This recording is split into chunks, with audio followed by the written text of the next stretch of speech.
Hello friends, मेरे channel में आप लोग को स्वागत है। तो आज की video BSE Bombay stock exchange की स्टॉक प्राइस से हम बात करेंगे। और जैसे इसी हफ्ता क्लोज हो गया है और मार्केट में वीकनेस की बात तो मैं कर रहा था, तो मार्केट बस चल रहा है, वीक चल रहा है।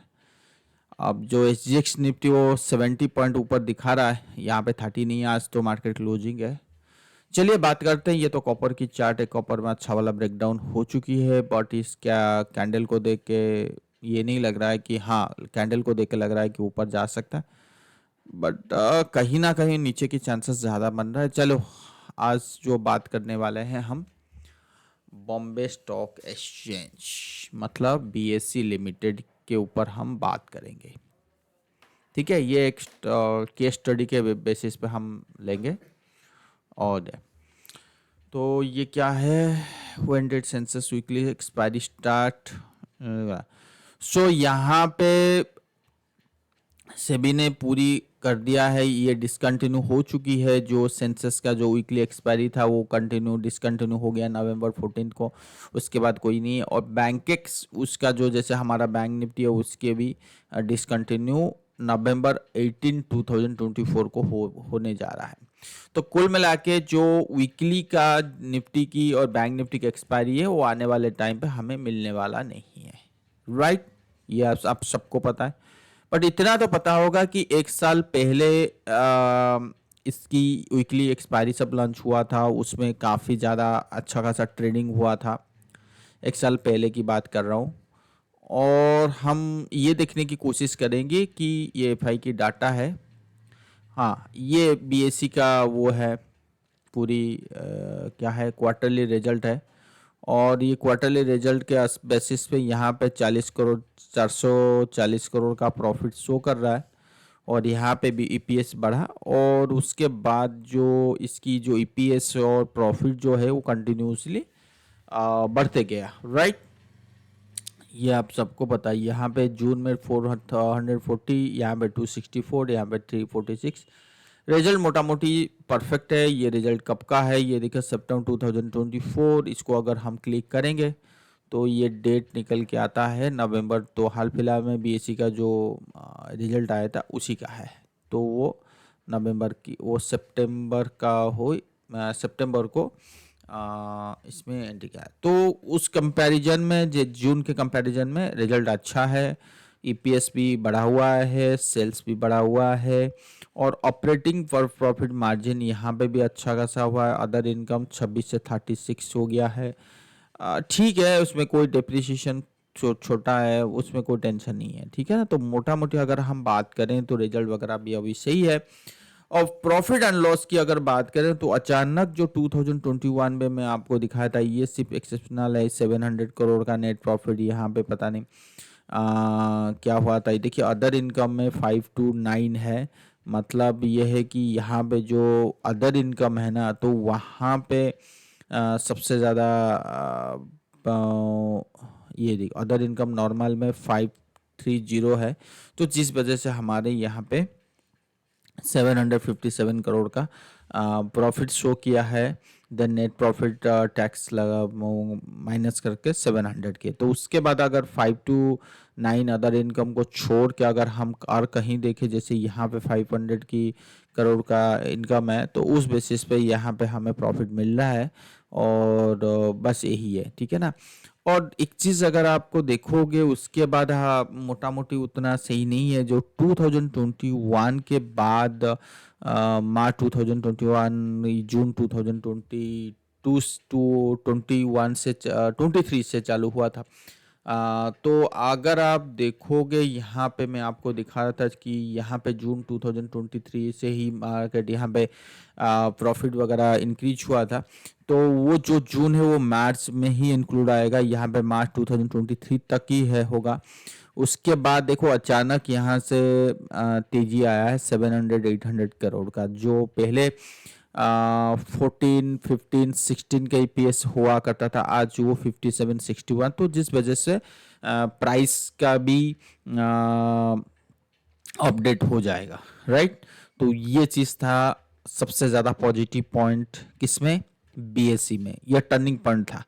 और इससे ये क्यों हुआ, मैंने आपको बताया जो वीकली ऑप्शन हुआ करता था तो उसमें काफ़ी ज़्यादा ट्रेडिंग हुआ करते थे।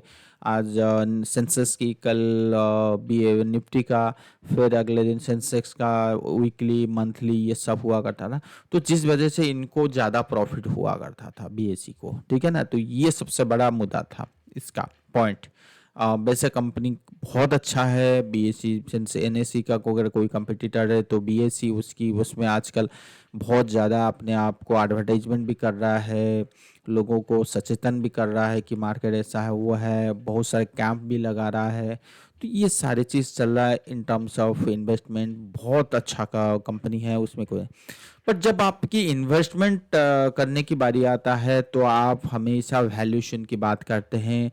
कंपनी कितनी भी अच्छी हो, अगर वैल्यूएशन बहुत होता है तो हम जनरली इन्वेस्ट नहीं करते, और कंपनी अच्छी हो और वैल्यूएशन सस्ते में है तो जनरली इन्वेस्ट करते हैं। तो ये होता है इन्वेस्टमेंट का सिंपल मूल मंत्र जिसको कहते हैं, नॉर्मल सी फार्मूला है, यही है। बट वही वैल्यूएशन का चक्कर में हम कहीं बार क्या करते हैं कि न्यूज ड्राइविंग की, मतलब जो न्यूज बनता है और उस बेसिस पे हम ये इस मार्केट स्टॉक में एंट्री कर लेते हैं। और जैसे अभी लॉन्ग इंडिया की लॉन्गर टर्म स्टोरी की वजह से बहुत लोग एंट्री कर लिया और मार्केट 10% भी फॉल नहीं हुआ, और उनको ये चिंता आ रहा है क्या मैं अभी स्टॉक बेच दूं, ठीक है, क्या अभी मैं कैश में बैठ जाऊं, मेरा पोर्टफोलियो डाउन हो गया, मेरा पोर्टफोलियो इतना हो गया। तो आप जब लॉन्गर टर्म स्टोरी की बात कर रहे हो तो 10% फॉल में आप हिल जाते हो, तो फिर लॉन्गर टर्म स्टोरी की क्यों बात करते हो? जब आप खरीदते हो तो लॉन्गर टर्म स्टोरी की बात क्यों करते हो? ये सिंपल सी आंसर क्वेश्चन जो है अपने आप को पूछना चाहिए, खुद को पूछना चाहिए। क्योंकि कोई चीज़ घटना घटने के बाद अगर आप चीज़ों को सोचोगे तो उसका कोई इलाज नहीं है। चाहे कोई बड़ा एनालिस्ट हो, बड़ा रिसर्च हो, उसको भी पूछोगे वो कुछ नहीं कर पाएगा। वो चीज़ डिपेंड करता है अपने ऊपर। ठीक उसी तरह बीएसई, बॉम्बे स्टॉक एक्सचेंज बहुत अच्छा कर रहा है, बहुत अच्छा करेगा आने वाले टाइम पे। हो सकता है कि अभी ये एक्चुअली एक्सपायरी ये बंद हुआ है, बहुत बार ऐसा हुआ हुआ होता है, और आने वाले टाइम पे लगेगा कि नहीं यार इसको तो ऑल अलग फॉर्मेट से कराते हैं। तो वो अलग फॉर्मेट से आएगा कि मिनिमम इतना, जैसे अभी वो लॉट साइज इंक्रीज हुआ है, तो जहाँ पे लग रहा था 15 to 20 लाख से, तो उन लोग एंट्री कर सकते हैं। ऑप्शन में वो सारे नियम आएगा तो फिर वो वीकली ऑप्शन वाला दोबारा आ जाएगा। मेरा मानना है, ऐसा कहीं लिखा हुआ नहीं है, बट मेरा मानना है हर कंपनी चाहता है मैं ग्रो करूं, और जब वो एक कमाई का जरिया हो और वो अचानक बंद हो जाए तो उसकी कहीं ना कहीं वो जो रूल्स एंड रेगुलेशन है उसमें चेंजेस होके फिर दोबारा वो चीज़ आता है मार्केट में। ये रूल्स है, ठीक है ना। तो ये है। तो बट जब हम इन्वेस्ट करना चाहते हैं इस कंपनी में, तो कहने का मतलब है ये कहाँ पे करें, क्या इसी लेवल पे करें, क्या नीचे के लेवल पे करें, ये चीज़ सबसे बड़ी मायने रखता है। यहाँ पे अगर एफआई की पोजीशन देखोगे, ऊपर में एफआई की पोजीशन इंक्रीज हुआ है ना कि डिक्रीज हुआ है। एफआई रिटेलर का डिक्रीज हुआ है बट एफआई का इंक्रीज हुआ है। तो जनरली माना जाता है जहाँ पे एफआई की पोजीशन इंक्रीज होती है और स्टॉक में, तो जो वहाँ पे बहुत सारे कंपनी है जहाँ पे एफआई की पोजीशन इंक्रीज होती है। देखिए एफआई की पोजीशन जो इंक्रीज होता है वो क्वार्टरली भी होती है। क्वार्टरली के रिजल्ट अच्छा आता है चलो इंक्रीज हो गया, तो उसके बाद फिर उसमें बहुत ज़बरदस्त तेज़ी भी आता है। और ऐसा भी देखा गया है कि एफआई की पोजीशन इंक्रीज हुआ है, क्वार्टरली रिजल्ट भी बहुत अच्छा गया है, और उसके बाद मार्केट में करेक्शन आता है, मतलब तो इसका कोई सेंस नहीं है। तो हमें वैल्यूएशन निकालने के लिए दो फंडे होते हैं, या आप टेक्निकली निकाल दो या आप फंडामेंटल में निकाल दो। टेक्निकल क्या है?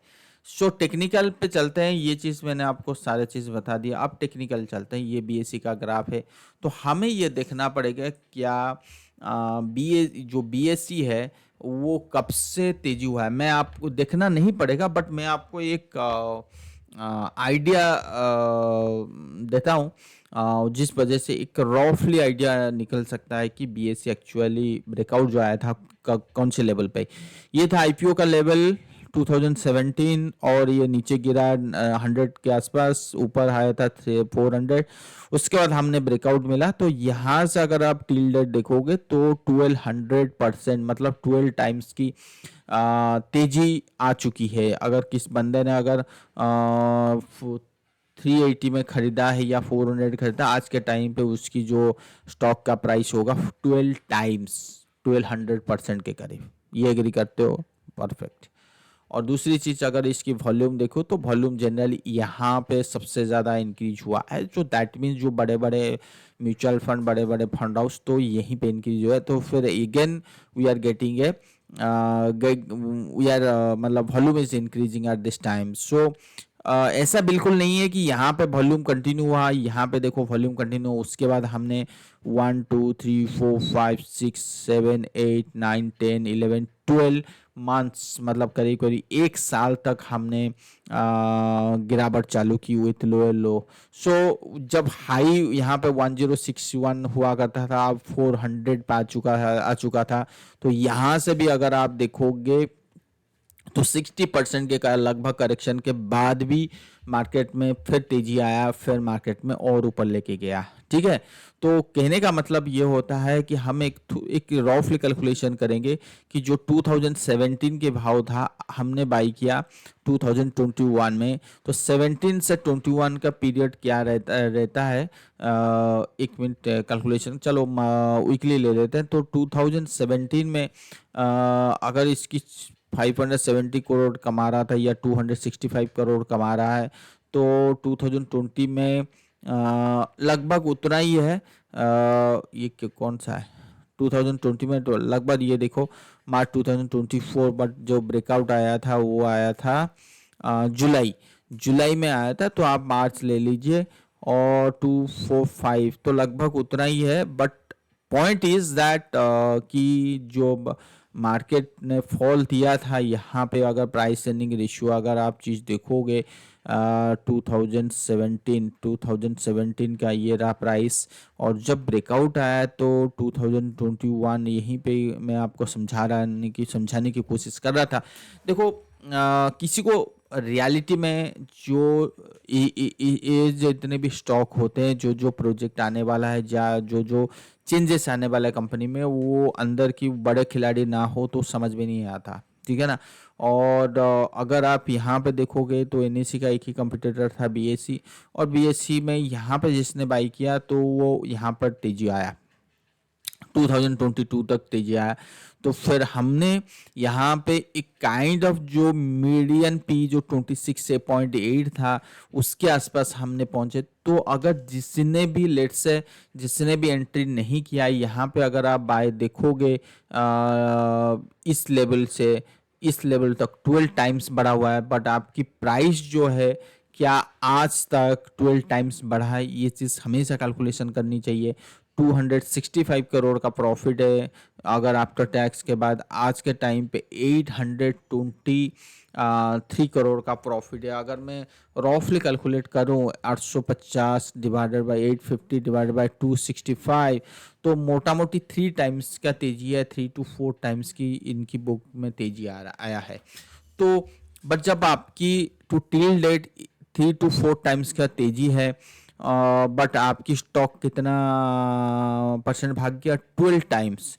सो मतलब वो कंफर्टेबल नहीं है। फिर हम एक कोशिश करते हैं कि अच्छा ठीक है, मार्च 2020 में जो चीज़ हमें मिल रहा था 1000, वो नीचे आ गया, तो एकदम से यहाँ पे इस कैंडल से बाइंग आया है। मई 2023 से बाइंग आया है। तो एक बार फिर चलते हैं मई 2023, मार्च अप्रैल में, तो 200 करोड़। तो लगभग अगर हम बात करें तो ये जो टर्निंग पॉइंट था, ये टर्निंग पॉइंट ऑलरेडी जा चुका था, और ये चीज़ स्लो एंड स्टेडी मार्केट में रिटर्न आ रही थी। ईपीएस बढ़ रहा था, प्रॉफिट बढ़ रहा था, सेल्स बढ़ रहा था, ऑपरेटिंग प्रॉफिट मार्जिन बढ़ रहा था। तो कहीं ना कहीं यहाँ पे आपको एक गुड वैल्यू में मिल रहा है। तो अगर मैं प्राइस अर्निंग रेशियो देखूँ तो जो चीज़ आपको प्राइस अर्निंग यहाँ पे अगर आप देखोगे तो 60 के आसपास ट्रेड हो रहा था। आज वो आपको कितने में मिल रहा है? मार्च 2023 में 31। ब्रेकआउट कब दिया? मई 2023। राइट। सो मई के आसपास ये रहा, मई के आसपास 2023, मतलब जो चीज़ आपको ये मई का अगर आप पकड़ के चलोगे तो जुलाई की 2021 का भाव या जून 2017 के भाव मिल रहा है, तो which is very good thing कि इसमें कोई ख़राब नहीं है, ठीक है ना।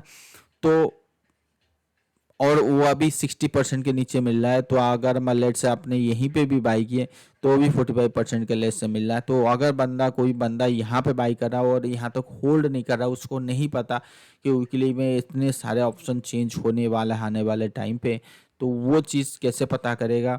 जैसे जैसे ये देखो मार्केट में बढ़ता गया और मार्केट में चेंजेस आने लगा, तो अभी क्या है ना, मार्केट ऊपर है, तो फिर भी बंदा अगर यहाँ से भी कोई किसी ने बाई किया तो भी 7 टाइम्स के रिटर्न मिल रहा है।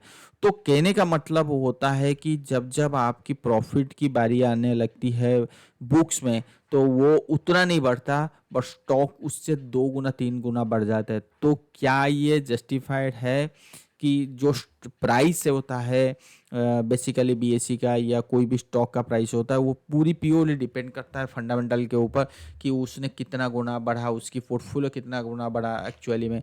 बट जब उसकी पोर्टफोलियो, कंपनी की पोर्टफोलियो सेविंग्स कितनी की, मतलब कैश उसके पास कितना है, डेब्ट कितना है, या उसके पास आरओसी कितना है, कितना परसेंट में इनकी ग्रोथ हो रही है, जब ये मिसमैच होता है ना मार्केट के साथ, तभी वैल्यूएशन हाई या अंडर वैल्यू नजर आता है।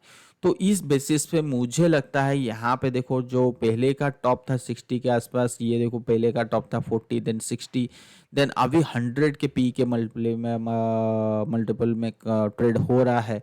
So which is showing a very very expensive in terms of price earning ratio.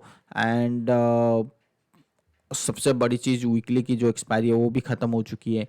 और टेक्निकल में पॉइंट ऑफ व्यू से भी अगर मैं आऊँ, तो अगर मैं इस चीज़ को 1 और 2 लिखूँ, करेक्शन आया, तो ये चीज़ क्या बन के आ रहा था, ये चीज़ अगर आप देखोगे, ये चीज़ क्या है, this is called expanding triangle pattern. So that means कि it's expanding triangle pattern at higher level, so it is a itself a reversal signal, और ये रिवर्सल होना चाहिए। और फंडामेंटल क्या कर रहा है कि वैल्यूएशन हाई है, जबकि आपकी चिक चिक के ये कह रहा है आने वाले टाइम पे उनकी प्रॉफिट उतना नहीं आएगा जो प्रॉफिट अभी शो कर रहा है। तो ये जो स्टॉक प्राइस की मूव हुआ है, तो किस बेसिस पे मूव हुआ है कि इनकी एक्सपायरी है, आने वाले टाइम पे इतना प्रॉफिट कर सकता है, इंटरेस्ट भी आ रहा है, जो इसे निफ्टी में ट्रेड हो रहे हैं वैसे ही इसमें वॉल्यूम उससे ज़्यादा आने वाला है। तो जिस वजह से लोगों को ना एक फंडामेंटल के बेसिस पे इनके टारगेट आने लगे 10,000, 12,000, 15,000 इस टाइप की। और जब ये एक्सपायरी ख़त्म हो गया मतलब सेबी ने मना कर दी, तो इसका सिंपल सी मीनिंग है ये अंडर वैल्यू ही होगा, और ये रिजल्ट आ चुकी है।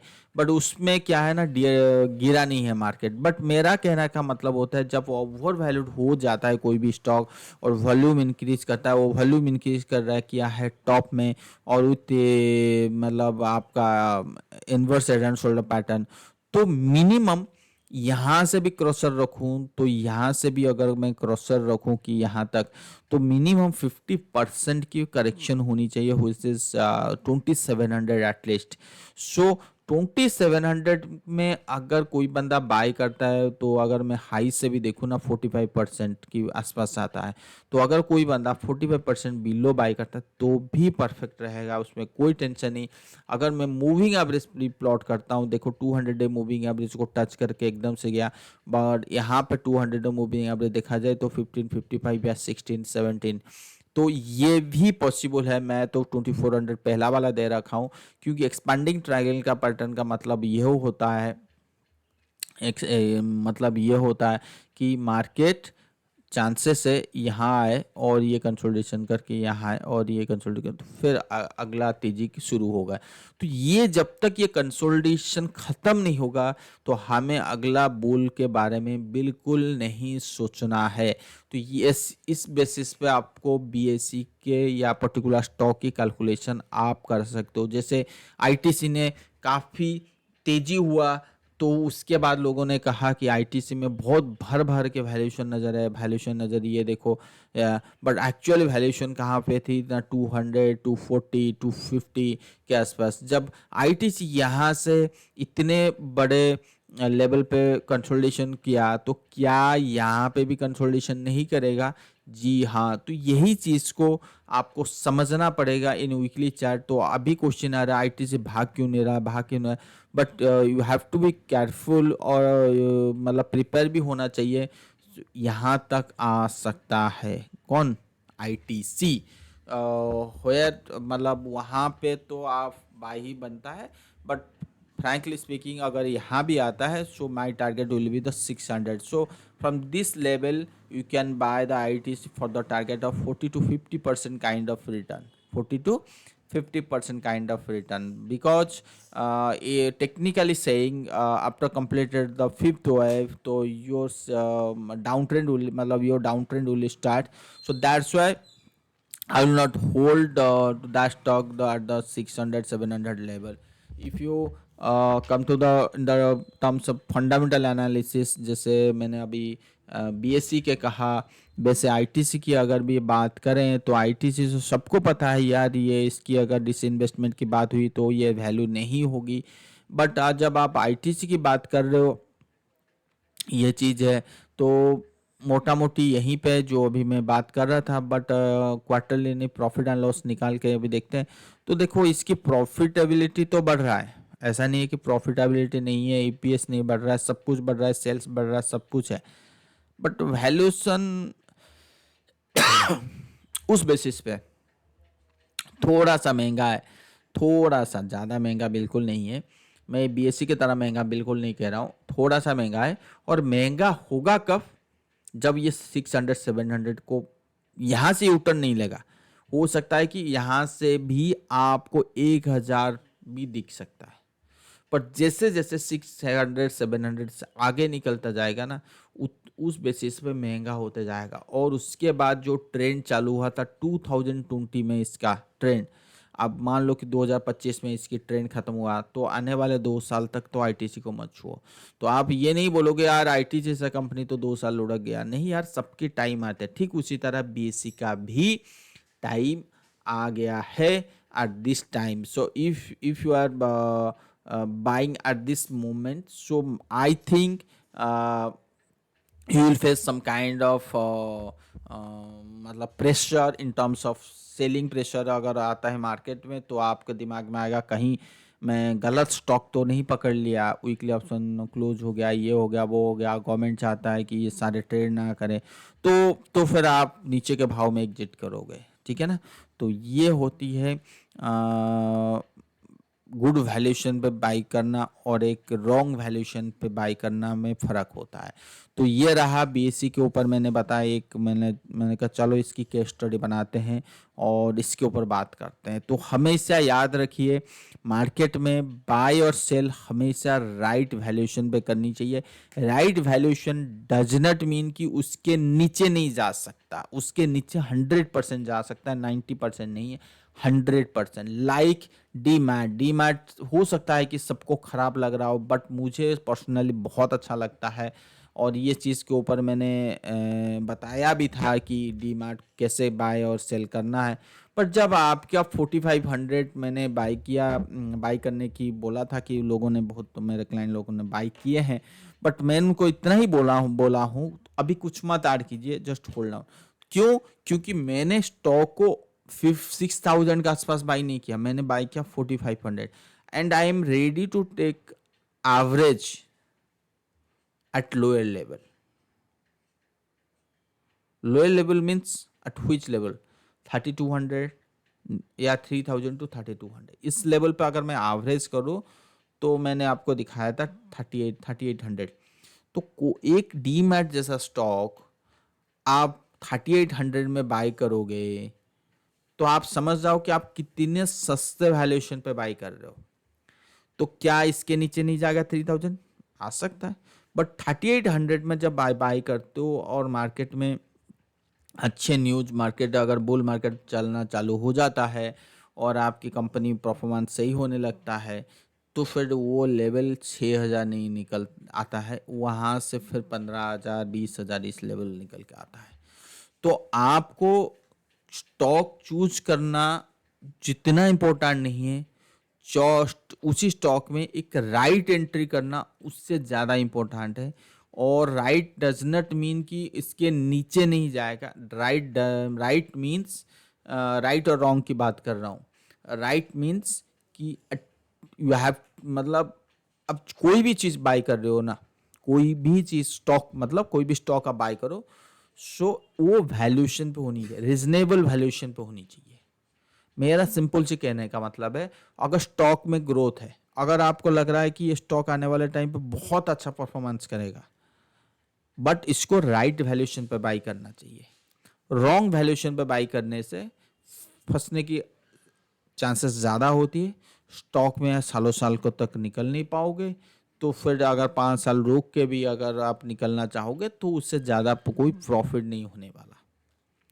बात समझ में आया? तो बाय हाई सेल हाई का जो सिस्टम है वो अलग अलग स्टेप में यूज होती है। क्लियर? और ये था बीएससी के ऊपर हमने बात कर ली। और बाकी निफ्टी की वीकली एक्सपायरी अभी कुछ समय के बाद वो भी, ये तो अपलोड हो जाएगा। और निफ्टी की वीकली एक्सपायरी जो वीकली जो एनालिसिस है वो भी आ जाएगा। Thank you so much. Like और सब्सक्राइब जरूर कीजिए। कैसा लगा कमेंट बॉक्स में जरूर लिखिए। क्यों मैंने बीएससी और आईटीसी की बात अभी किया? क्योंकि this is the time to accumulation, to right stocks at right level. Okay, so if you ask to someone, हो सकता है कि उसके right level at the current market price may be आपका ना हो। यू हैव टू अंडरस्टैंड, आपकी thinking उसकी थिंकिंग मैच नहीं, कभी कभी मैच नहीं हो सकता। तो हमेशा आपकी वैल्यूएशन, जैसे मुझे कंफर्टेबल है कि डीमार्ट को होल्ड करना, अगर मैं किसी को बंदे को पूछता हूँ तो वो सिंपल सी आंसर होती है, सिंपल सी क्वेश्चन होती है, सिंपल सी क्वेश्चन होते हैं, आंसर तो होता ही नहीं है। 10% की तो फॉल हो गया आपके लेवल से, तो अभी भी अपॉर्चुनिटी, अभी निकल जाऊं, आई कैंट से। मुझे बस पता है कि डीमार्ट का वैल्यूएशन इतना बढ़िया सस्ते भाव में मिल रहा है और नीचे के भाव में बाई करूंगा क्योंकि ग्रोथ है यहाँ पे। क्वार्टरली में थोड़ी बहुत अप डाउन होता रहेगा, ईयरली में थोड़ी बहुत अप डाउन होता रहेगा, बट समय के बेसिस में कंपनी अच्छा कर रहा है, कंपनी एक्सपांडेबल का हो रहा है। और आजकल मॉल्स जाके खरीदना ये सब मतलब क्या कहते हैं उसका स्टाइल जो है भी है, टेस्ट एंड प्रेफरेंस वो बढ़ रहा है। तो आने वाले टाइम पे ये बहुत अच्छा करने वाला है। और इसके प्रमोटर्स जो इन्वेस्टर है बहुत अच्छे हैं। तो वो चीज़ उस बेसिस से मुझे कंफर्ट देता है। आपको मैं समझा रहा हूँ, हो सकता है कि आपको कंफर्ट ना दे। अपने 12% के बाद एक्सक्यूज मी, अपने 12% फॉल के बाद आप डिलीट कर लो, मतलब डीमार्ट से एग्जिट हो जाओगे। आप नहीं कमाओगे बट मैं कमाऊंगा। पहले मैंने भी डीमार्ट को यहाँ में एंट्री करवाया था और यहाँ पे मैंने एग्जिट किया इसके आसपास, फिर नीचे आया। क्यों यहाँ पे एग्जिट किया? क्योंकि यहाँ पे एंडिंग ऑफ डायगोनल पैटर्न बन रहा था, बस इतनी सी बात है। ठीक है ना? Thank you so much. Like और सब्सक्राइब जरूर कीजिए।